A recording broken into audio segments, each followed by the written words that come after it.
ನಮಸ್ತೆ ಸ್ನೇಹಿತರೆ, ಇವತ್ತಿನ ವಿಡಿಯೋದಲ್ಲಿ ಹಾಗಲಕಾಯಿನ ಕಹಿ ಆಗದೆ ಇರೋ ಥರ ಗ್ರೇವಿ ಹೇಗೆ ಮಾಡೋದು ಅಂತ ನೋಡೋಣ.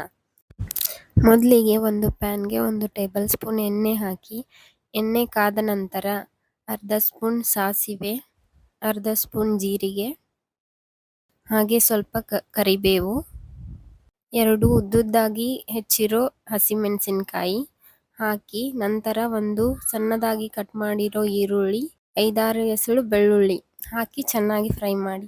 ಫ್ರೈ ಆದ ನಂತರ ಈ ರೀತಿಯಾಗಿ ಕಟ್ ಮಾಡ್ಕೊಂಡಿರೋ ಹಾಗಲಕಾಯಿನ 10 ನಿಮಿಷ ಉಪ್ಪು ಹಾಕಿ ನೆನೆಸಿದ್ದೆ. ಈಗ ಅದನ್ನು ಹಾಕಿ ಚೆನ್ನಾಗಿ ಫ್ರೈ ಮಾಡ್ಕೊಳ್ಳೋಣ. ಇದನ್ನು 5-6 ನಿಮಿಷ ಚೆನ್ನಾಗಿ ಫ್ರೈ ಮಾಡ್ಕೊಳ್ಳಿ.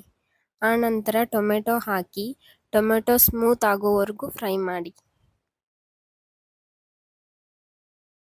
ಈಗ ಚಿಟಿಕೆ ಅರಿಶಿನ, ಸ್ವಲ್ಪ ಗರಂ ಮಸಾಲ, ಅರ್ಧ ಸ್ಪೂನ್ ಅಚ್ಕಾರದ ಪುಡಿ, ರುಚಿಗೆ ತಕ್ಕಷ್ಟು ಉಪ್ಪು ಹಾಕಿ ಚೆನ್ನಾಗಿ ಮಿಕ್ಸ್ ಮಾಡಿ. ನಂತರ 1 ಕಪ್ ನೀರು ಹಾಕಿ 7-8 ನಿಮಿಷ ಚೆನ್ನಾಗಿ ಕುದಿಸಿ.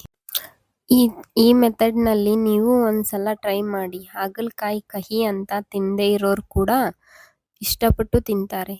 ನೋಡಿ, ಈಗ ಎಣ್ಣೆ ಬಿಟ್ಕೊಂಡು ಬಂದಿದೆ. ಈಗ ಸ್ವಲ್ಪ ಬೆಲ್ಲ ಹಾಗೇನೆ ಸ್ವಲ್ಪ ಹುಣಸೆ ರಸನ ಹಾಕಿ ಚೆನ್ನಾಗಿ ಮಿಕ್ಸ್ ಮಾಡಿ. 2-3 ನಿಮಿಷ ಚೆನ್ನಾಗಿ ಕುದಿಸಿ. ಈಗ ಗ್ರೇವಿ ರೆಡಿ ಆಗಿದೆ. ನೋಡಿ ಎಷ್ಟು ಚೆನ್ನಾಗಿ ಬಂದಿದೆ ಅಂತ. ಇದನ್ನು ನೀವು ಮನೆಯಲ್ಲಿ ಒಂದ್ಸಲ ಟ್ರೈ ಮಾಡಿ. ನಿಮ್ಮ ಮಕ್ಕಳು ಕೂಡ ಹಾಗಲಕಾಯಿ ಪಲ್ಯನ ಇಷ್ಟಪಟ್ಟು ತಿಂತಾರೆ. ನೋಡಿ ಎಷ್ಟು ಚೆನ್ನಾಗಾಗಿದೆ ಅಂತ.